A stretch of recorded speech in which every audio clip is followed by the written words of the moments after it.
Прави ли ти впечатление, че почти всеки ден наблюдаваме камиони заклещени между сгради или затънани в калта на някоя гора, изкъртени огради и балкони на жилищни сгради?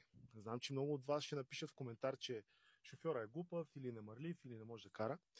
Истината обаче е, че шофьорът е жертва, тъй като голяма част от минусите, предизвикани в подобна ситуация, ги носи на гърба си самия той. Нерви, стрес, високо кръвно притеснение и така нататък. Нали не си мислите, че има хора, които умишлено биха си причинили това? Тук искам да отбележа, че няма място за подигравки, нито за присмех, или пък да трием солна, иначе и без това почервенялата му глава. Проблема 90% от случаите става заради неправилна подготовка, недостатъчно обучение или неспособността на конкретния човек да се учи от грешките си. Днес ще ти покажа как да избегнеш подобни ситуации. Без значение каква навигация използваш, е много важно, когато зададеш крайната цел на пътуването си, да направиш обзор на маршрута. Ето как се прави това.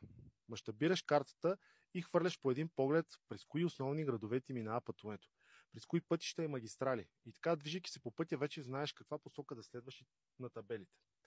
Защото ако не знаеш откъде ти минава пътя, ще следваш сляпо навигацията, тъй като табелите няма да ти говорят нищо. Ако това видео ти е било полезно, сложи един лайк и ме последвай. А ако искаш още информация от света на камионите, влез в профила ми и разгледай и останалите видеа.